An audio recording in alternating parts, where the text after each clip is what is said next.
Hello, Internet. It is Wednesday night. I am not home, so I am reading earlier in my car, but I'll be posting this about 8 o'clock. It's time for another chapter of the 10 Woodman of Oz. Tonight is chapter 16, and it's entitled Captain Fyter. "Are you really a soldier?" asked Woot when they had all watched this strange tin person parade up and down the path and proudly flourish his sword. "I was a soldier," was the reply, "but I've been a prisoner to Mr. Rust so long that I don't know exactly what I am." "But, dear me," cried the Tin Woodman, sadly perplexed, "how came you to be made of tin?" "That," said the soldier, "is a sad story. I was in love with a beautiful Munchkin girl who lived with a wicked witch. The witch did not wish me to marry this girl, so she enchanted my sword, which began hacking me to pieces. When I lost my legs, I went to the tinsmith, Kuklip, and he made me some tin legs. When I lost my arms, Kuklip made me tin arms. When I lost my head, he made me this fine one out of tin. It was the same way with my body, and finally I was all tin. But I was not unhappy, for Kuklip made a good job of me, having had experience in making another tin man before me." "Yes," observed the Tin Woodman, "it was Kuklip who made me. But tell me, what is the name of the Munchkin girl you were in love with?" "She is called Nimmy Amy," said the Tin Soldier. Hearing this, they were all so astonished that they were silent for a time, regarding the stranger with wandering looks. Finally, the Tin Woodman wanted to ask, "And did Nimmy Amy return your love?" "Not at first," admitted the soldier. "When first I marched into the forest and met her, she was weeping over the loss of her former sweetheart, a woodman whose name was Nick Chopper." "That is me," said the Tin Woodman. "She told me he was nicer than a soldier because he was all made of tin and shone beautifully in the sun. She said a tin man appealed to her artistic instincts more than an ordinary meat man, as I was then. But I did not despair because her... Sorry, I need to clean my glass. Goodness gracious.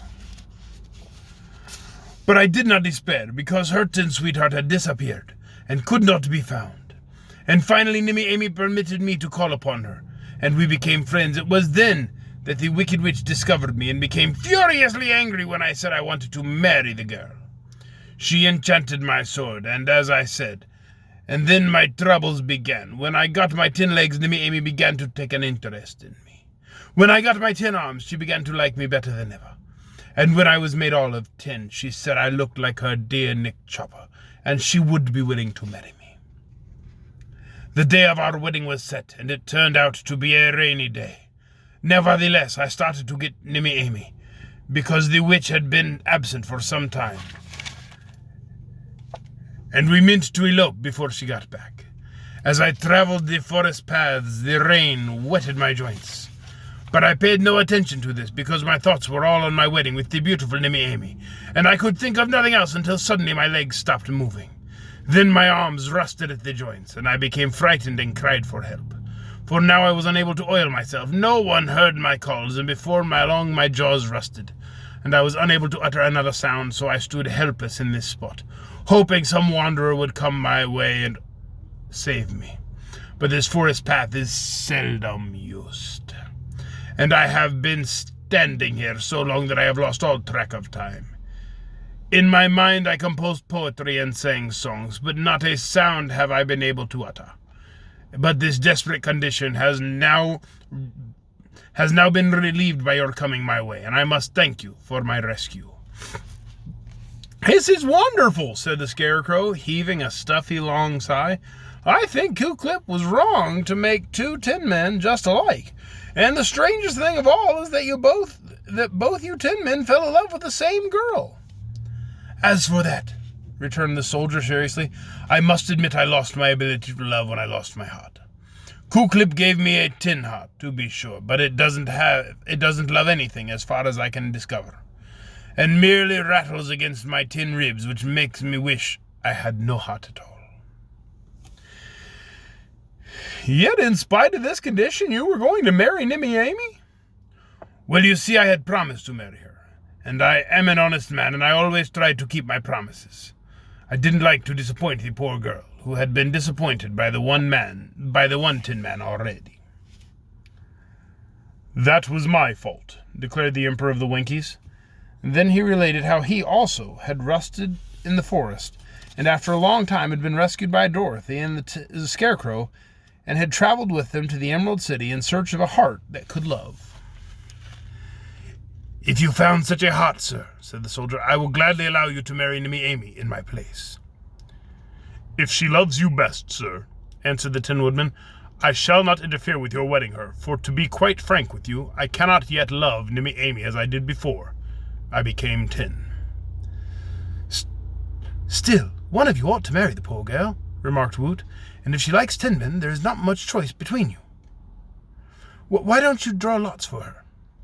That wouldn't be right, said the Scarecrow. The girl should be permitted to choose her own husband, asserted Polychrome. Should both go to her and allow her to make the choice. Then she will surely be happy. That to me seems a very fair arrangement, said the Tin Soldier. I agree to it, said the Tin Woodman, shaking the hand of his twin to show the matter was settled. May I ask your name, sir? Before I was cut up, replied the other, I was known as Captain Fyter, but afterward I was merely called the Tin Soldier. Well, Captain, if you are agreeable, let us now go to Nimmy Amy's house and let her choose between us.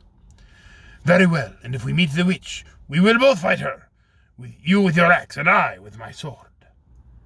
The witch is destroyed, announced the Scarecrow, and as they walked away he told the Tin Soldier of much that had happened in the land of Oz since he stood rusted in the forest. I must have stood there longer than I had imagined, he said thoughtfully. And that is the end of Chapter 16, Captain Fyter.